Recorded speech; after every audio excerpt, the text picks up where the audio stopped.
ප්‍රශ්නය රථවාහනවලින් පිටවන පරිසරයට අහිතකර වායූන් හිතකර ලෙස මුදා හැරීමට භාවිතා කරන ප්‍රධානම උපකරණය කුමක්ද?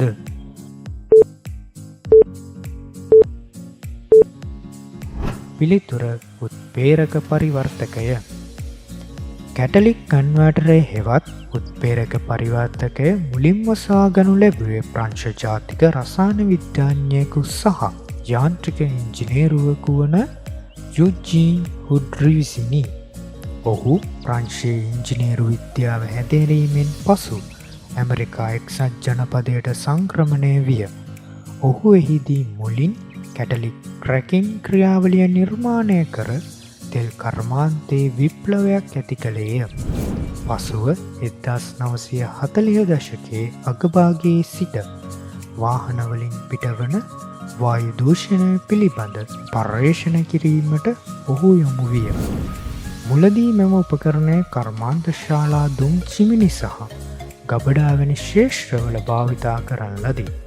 එහෙත් 1970 දී ඇමරිකාවේ ක්ලීන් එයා පනත සම්මත වීමත් සමග වායු දූෂණය පාලනය කිරීමේ අවශ්‍යතාව වැඩි වූ අතර 1970 වර්ෂයේ සිට ඇමරිකානු බොහෝ වාහන සඳහා කැටලික් කන්වර්ටරය අනිවාර්ය විය.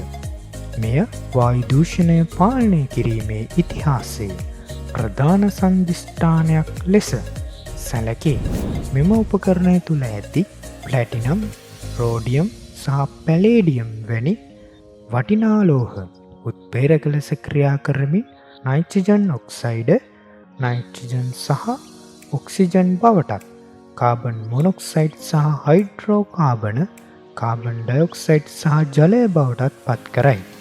මෙම ක්‍රියාවලිය හේතුවෙන් වාහනවලින් පිටවන දුමාරය පරිසරයට කරන හානිය සැලකිය යුතු ලෙස අඩු කර ගැනීමට හැකි වී ඇත.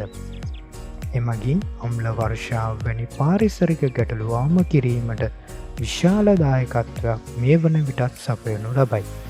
කැටලික් කන්වර්ටරේ නවීන යුගයේ වාහන කර්මාන්තයේ අත්‍යවශ්‍ය සංරචකයක් වන අතර පරිසරය ආරක්ෂා කිරීමේ තාක්ෂණික ජයග්‍රහණයක් ලෙස සැලකේ.